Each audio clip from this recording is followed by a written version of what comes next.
Hello there.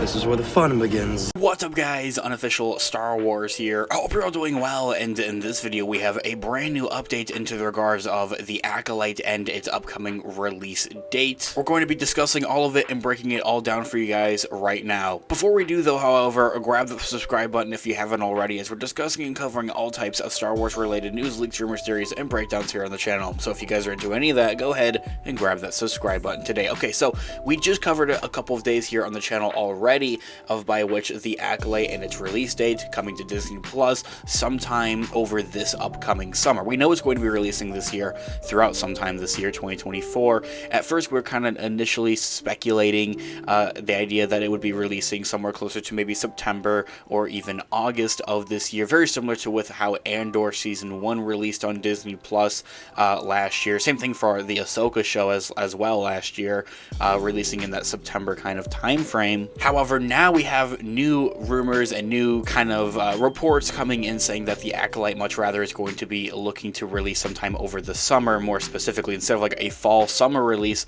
or maybe like a fourth quarter release for the 2024 year. It's going to be releasing sometime between May of this year and August this year, and it's probably going to be earlier than that, probably somewhere around May or June of this year. So in this video, we are going to be taking a quick read from Collider.com. I'll have their article linked in the description down below for you guys to check out there as well. High Republic fans, the wait just got that much more bearable. Ever since releasing its first trailer at Star Wars Celebration in London last year exclusively to attendees, it's since then has maybe leaked around here on YouTube.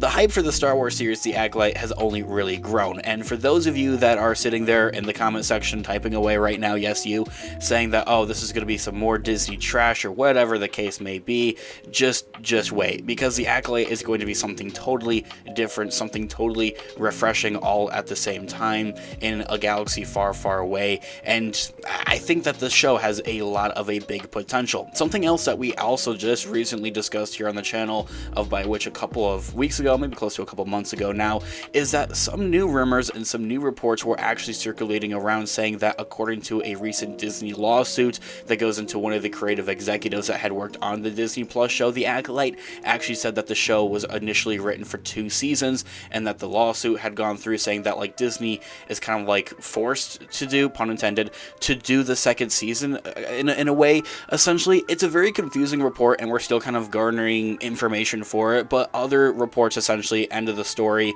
what it boils down to, we're saying that the Acolyte Season 2 is actually already being planned out. And it's very similar to how they did the Mandalorian Season 1 and Season 2. By the time Season 1 was still streaming new episodes on Disney Plus, they were actually hard at work and filming in production on the Mandalorian Season 2. And that was really based off of because Star Wars, Lucasfilm, and Disney, the House of Mouse, really thought that the Mandalorian was going to be a hit, and they were most definitely right about that. So they're kind of thinking the same thing for the Acolyte, that it's going to be a hit and that they already want to get hard on work for its second season. So now Collider.com has learned that the live-action High Republic set series from the creator Leslie Headland is set to release on Disney Plus sometime this summer. The show itself is going to be set around 100 years before the events of The Phantom Menace or the Skywalker Saga, and the Acolyte will follow a former Jedi Padawan and her one-time master as they fall into an investigation of sinister crimes in an ever-changing galaxy. The trailer that had premiered at Star Wars Celebration exclusively only gave fans of a hint of what they could expect when the series does premiere itself, but even so, already impressed those lucky enough to see it with a bold vision take on in an era that thus far has not appeared on screen. As of what I had mentioned earlier, it's going to be something totally new and something totally refreshing all at the same time, dealing with new characters, probably presumably new planets, but very similar planets all at the same time, but new characters and a new story idea kind of going on here is something that that Star Wars kind of needs right about now, and it's no better time to do it than with the High Republic / the Old Republic era. The Acolyte show itself is also going to boast a massive and massively talented ensemble cast, led by Amanda Steinberg. They will also be joined by Squid Game's star Lee Jung-jae as a Jedi Master, Jonas Suetomo as a Wookiee Jedi named Cal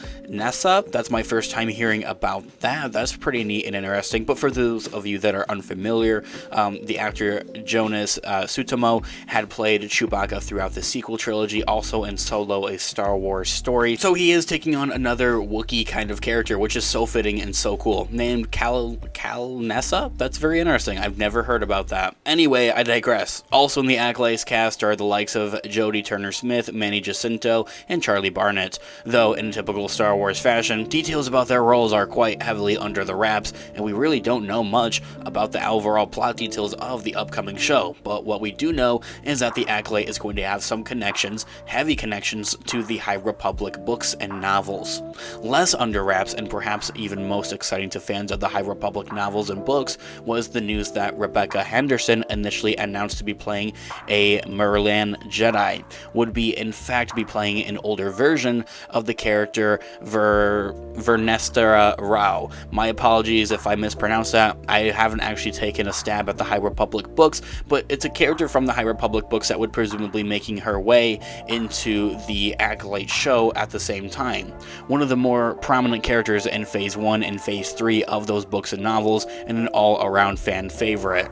The inclusion of this character, Vernestera, is an exciting one, not just because of the connection to the books, but because of such an inclusion might spell for fans of both the books and the character in her on-page and on-screen incarnations.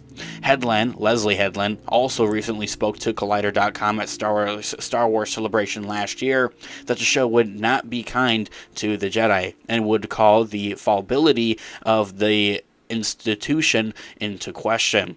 With all the struggles Vernestera has already been throughout the High Republic novels, and those that she still has to face, presumably throughout more of the novels and also in the Acolyte show, there are probably a few characters better suited to tackle the imperfections of the Jedi Order from the inside out. This all being said, an overall conclusion, the Acolyte show is going to have some heavy, massive implications and connections to the High Republic books. I think is, for one, something that we're all looking forward to, seeing how that works out and how that unfolds. And as I mentioned, take it from me, I haven't even read any of the High Republic books, and I'm still very excited to see that bigger connection of how they're able to pull from some of those books, comics, and novels of the High Republic books, essentially, and stories, and pull that onto the screen, essentially. I think it's going to be very cool to see how that unfolds, and how it's going to be very similar to with how Marvel kind of works with their movies. Many of their movies are based off of the comics, so seeing that iteration brought into, well, now into Star Wars and into a galaxy far, far away is going to be very cool to see unfold. This all being said, guys, let me know all of your thoughts and opinions in the comments down below. I would love to hear what you guys are all thinking. What do you guys want to see with the upcoming Acolyte show, presumably releasing sometime this summer? I would love to hear all of your thoughts and opinions in the comments down below. Thanks so much for watching today's video. Of course, this has been Unofficial Star Wars. I'll catch you guys in the next one. Have a great one. May the Force be with you as always. Peace out.